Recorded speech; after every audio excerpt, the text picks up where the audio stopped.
வணக்கம் வியூவர்ஸ், இது தமிழ் மோஜோவோட வித்தியாசமான பதிவு. புதிர்களையும் சுவாரஸ்யங்களையும் தெரிஞ்சுக்க வேண்டியது அவசியம்தான். ஆனா அதை விட அன்றாட வாழ்க்கை ரொம்ப முக்கியம். நாம ஏன் அடிமையானோம் அத பத்தி இப்ப நம்ம தமிழ் மோஜோல பார்க்கலாம். அடிமையா நாமளா? புத்திகிட்டு ஏதாவது கெட்டு போச்சா?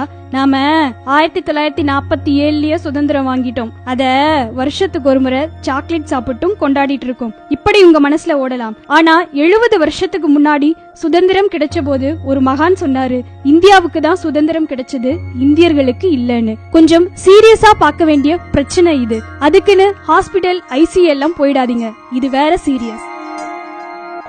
இன்றைய சூழல்ல நம்ம நாட்டு நதிகள் எல்லாம் ஆலை கழிவுகளால சாக்கடையாயிடுச்சு.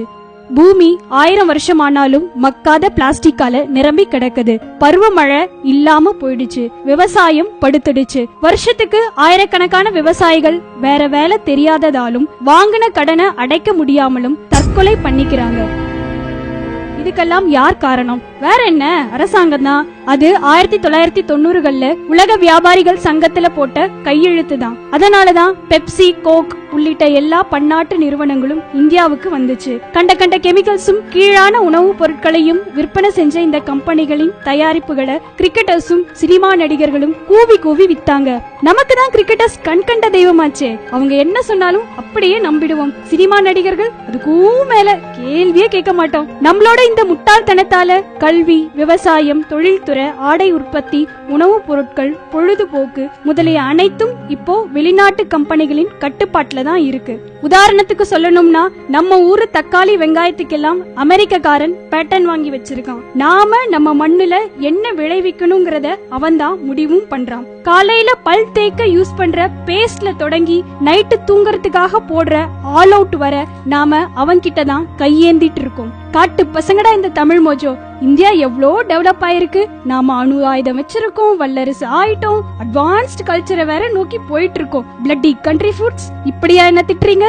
உங்க கோபம் நியாயமானதுதான். ஆனா அந்த காலத்துல ஒரு நாட்டோட ராஜா அடுத்த நாட்டை கையகப்படுத்தணும்னா முதல்ல எதிரி நாட்டின் நீர்நிலைகளை விஷத்தை ஊத்தி நாசமாக்குவாரு. அடுத்து வீரர்களை கொண்டு வெள்ளாமைய அழிப்பாரு. அப்புறம் ஆடு மாடுகளை களவாடிடுவாரு. கடைசியா பஞ்சம், பசி, பட்டினி, தாகம் ஆகியவற்றால எதிரி நாட்டு மக்கள் பாதிக்கப்பட்டு இறக்க குறிப்பிட்ட நாட்டையும் கையகப்படுத்துவாங்க.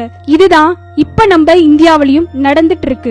எல்லாம் சரி, 1990கள்ல போட்ட உலக வியாபாரிகள் சங்கத்தின் கையெழுத்து தானே பிரச்சனை. இதெல்லாம் சென்ட்ரல் கவர்மெண்ட்டுக்கு புரிய வச்சு வாபஸ் வாங்க சொல்லிடலாம். சும்மா தொணக்காத. நியாயம்தான். ஆனா இந்திய அரசாங்கம்ங்கிறது 7 கடல் தாண்டி, 7 மலை தாண்டி, 7 குகை தாண்டி எங்கேயோ ஒளிஞ்சிருக்க தங்க கிழி மாதிரி. இதையெல்லாம் நம்ம எம்எல்ஏ, எம்பிக்கு புரிய வச்சு சட்டமன்றத்திலயும் நாடாளுமன்றத்திலயும் தீர்மானம் நிறைவேற்றி கையெழுத்த வாபஸ் வாங்குறதுக்குள்ள நம்ம பேரம்பேத்தியே வந்துடுவாங்க. அப்படியே ஆனாலும் கவர்மெண்ட்டும் வாபஸ் வாங்குறது அவ்வளவு சுலபமான காரியம் இல்ல.